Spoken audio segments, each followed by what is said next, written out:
Leçon 3. Comment donner de l'énergie quand tout vacille? En janvier 2020, après plus de 20 ans passés dans l'entreprise, Philippe est nommé président de la filiale d'Abbott en France. Un grand honneur, mais qui a également amené plusieurs complexités. La première complexité, c'est le fait que ce titre de président, ça se fait au niveau d'un comité de direction de 18 personnes. Et ces gens, sur un plan fonctionnel, ne me reportent pas. Donc c'est une organisation extrêmement matricée. Donc je suis le garant légal de la filiale. Et au niveau de ce travail, j'assure, et il faut assurer une coordination sur le plan légal, sur le plan RH, sur le plan des politiques différentes qui s'adressent aux collaborateurs. Et en même temps, il y a une recherche de synergie, il y a une recherche de mise en commun, et puis c'est aussi un poste de représentation par rapport aux autorités et par rapport à différents stakeholders, comme on dit.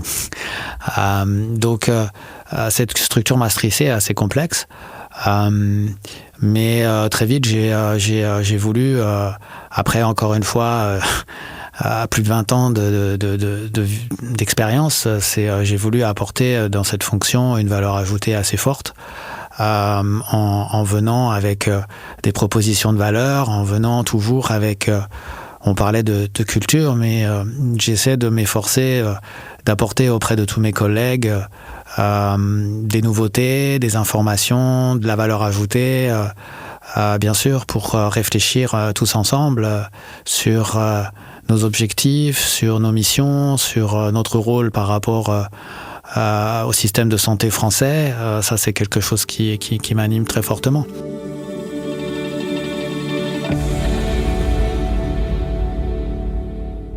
Alors, le poste de président, en janvier 2020, donc c'est le deuxième impact, ça a été que le 18 mars 2020, nous sommes rentrés dans une pandémie mondiale avec la Covid, et ça a été pour moi une prise de fonction assez complexe, puisque peut-être que pour certains, ça reste quelque chose c'est devenu quelque chose de lointain, mais je vous rappelle qu'au niveau du Covid, c'était télétravail, c'était obligation de rester chez soi, il fallait signer un formulaire pour aller faire ses courses une demi-heure, donc ça a été une prise de fonction où j'ai été mis directement dans l'action, puisque en tant que président, tout le monde se tournait vers moi pour savoir quoi faire, comment faire, que faire. Et ça m'a beaucoup aidé, ça a été un accélérateur par rapport à cette prise de fonction pour coordonner et prendre des bonnes décisions. Des décisions, il y a une fois, encore une fois, on était dans le grand vide. Et moi, j'ai pu sentir au niveau, donc en France, on a plus de 870 collaborateurs, et j'ai pu sentir un désarroi, j'ai pu sentir une peur très très forte. Et là, le rôle de l'entreprise allait bien au-delà. Ça passait par rassurer les collaborateurs par rapport au monde dans lequel nous vivons. Nous vivions à l'époque. Beaucoup de personnes comptaient sur l'entreprise pour donner un certain sens, pour rassurer, pour donner des consignes, des recommandations. Et là où ça a été aussi difficile, c'est que nous avions des collaborateurs qui étaient en première ligne, et qui devaient continuer à travailler pour aller dans les blocs opératoires, travailler pour aller dans les labos de biologie, pour faire tourner les machines, pour que les Français puissent être diagnostiqués et soignés. Donc il y avait une continuité. Donc il y avait des fonctions qui étaient en télétravail, et il fallait animer ce travail. Et puis il y avait des fonctions en première ligne qui devaient assurer la continuité des soins. Donc c'était la difficulté de l'entreprise, oui, pendant cette période Covid. Et donc, il fallait trouver les bonnes solutions, les bonnes décisions. Donc là aussi, c'est le sens commun et prendre des décisions dans l'incertitude. C'est quelque chose que les leaders savent faire et doivent faire en permanence. Mais là, c'était une incertitude assez forte, plus forte probablement que juste un bilan financier. Ou des prévisions de vente. C'était une incertitude touchant, encore une fois, à l'humain. Rassurer les collaborateurs avec leurs enfants. Il a fallu fournir très vite du matériel. Quand on demande aux personnes de faire du télétravail, il a fallu les équiper en écran, en clavier. Ça a été complexe et on a vidé les bureaux. Mais en même temps, il fallait qu'il y ait des personnes qui gèrent la vie des bureaux tout de même. Donc, il a fallu répartir les tâches, répartir des plannings, s'assurer de la continuité. Et je dois dire que Abbott a contribué beaucoup au niveau de cette période en termes de fourniture de produits aussi, où nous étions en contact avec les autorités pour pouvoir fournir des tests. Et la situation, il y avait des conditions de travail très challengeantes. Il y avait la nécessité de prendre des décisions quotidiennes sur les organisations et en même temps, il fallait assurer toute la logistique pour pouvoir fournir la France sur les produits clés, quoi. Donc, ça a été une période extrêmement intense. Je qualifierais la période de complètement folle par rapport au travail et en même temps, assurer cette présidence avec un sens aigu de la décision. Et encore une fois, les équipes ont été absolument extraordinaires et les personnes avec qui je travaille au quotidien, on s'est extrêmement bien entendu et on a réussi, on est passé au travers de ça avec succès et c'est une période. Je pense encore à ces journées et à ces décisions et à ces comités de direction. On avait des comités de direction 2 fois par jour à l'époque, matin et soir. On avait des on avait des tableaux de bord très très précis sur ce qui se passait dans l'entreprise. Et je me souviens très très bien et j'y pense encore régulièrement. C'est une période assez particulière.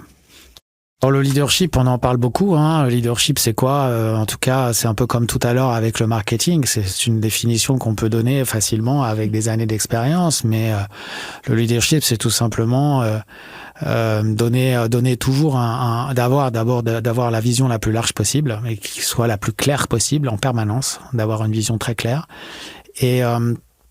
Et c'est coordonné pour que cette vision reste la plus claire possible. Donc c'est coordonné. Et puis c'est donner de l'énergie.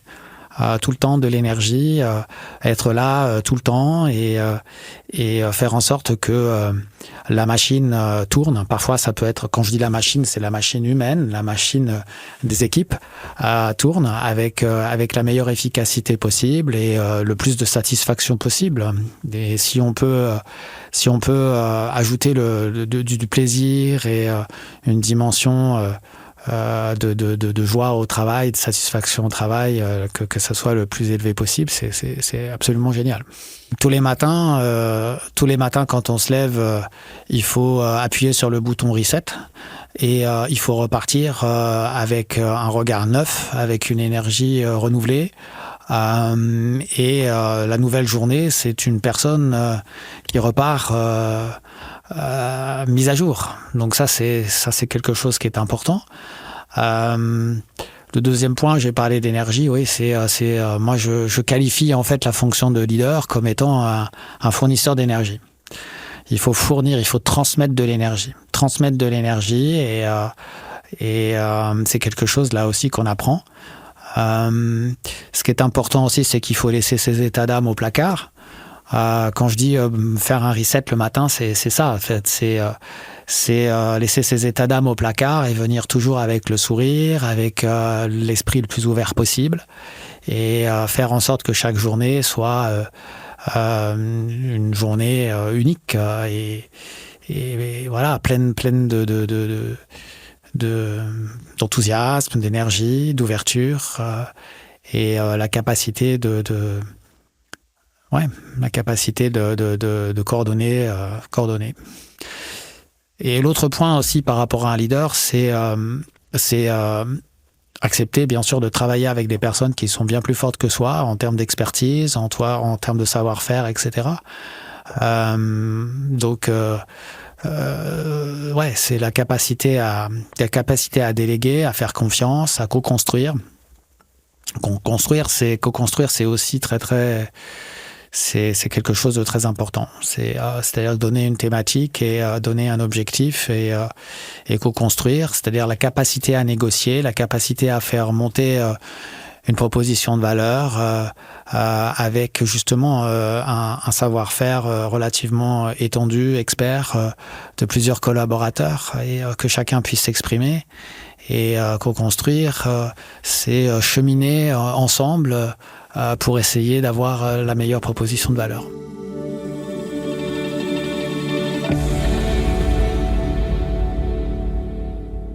C'est vrai qu'on peut très vite perdre pied par rapport à la réalité, perdre pied par rapport au concret et au sens réel des choses. Donc, il faut toujours avoir une connexion en direct avec les réalités. Donc, il faut déléguer, travailler, co-construire, comme je disais tout à l'heure, avec des gens, avec des experts, avec des gens plus forts que soi dans bien des domaines, et l'accepter. Mais il faut aussi avoir ses propres sources d'informations, ses propres sources de suivi, de connaissances. Donc, on parle souvent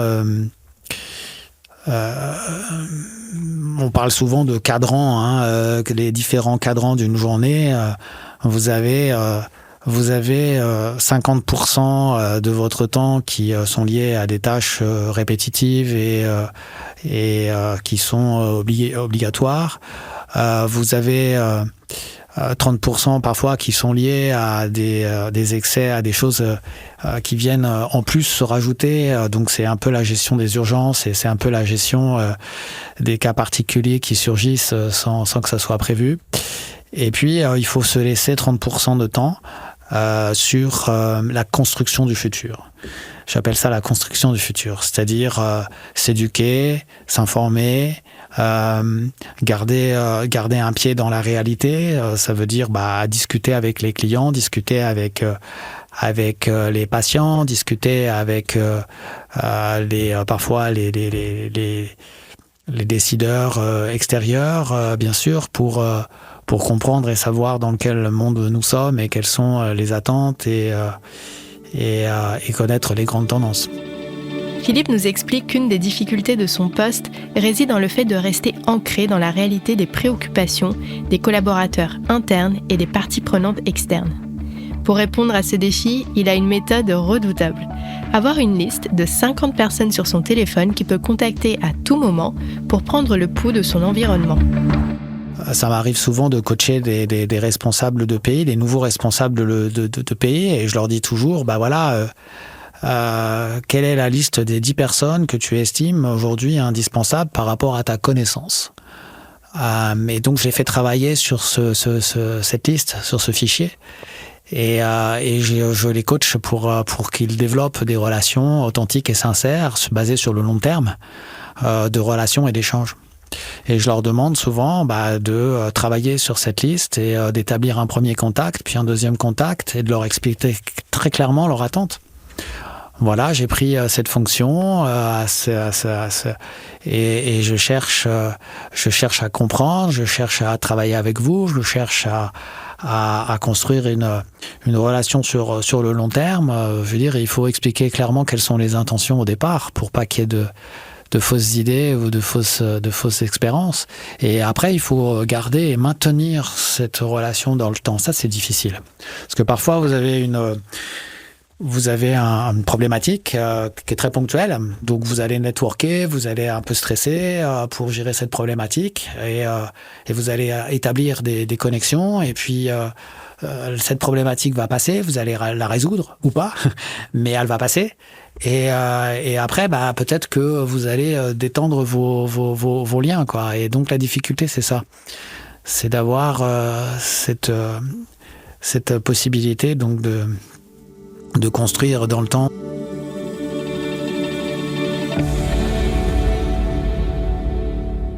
Moi, personnellement, je ne suis rien.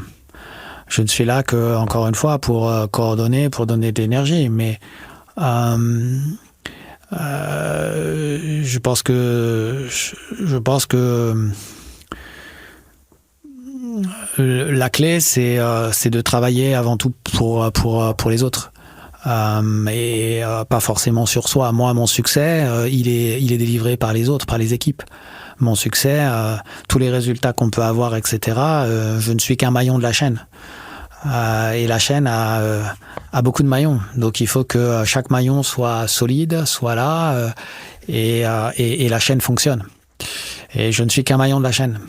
Donc je crois qu'il faut avoir cette conscience. À suivre.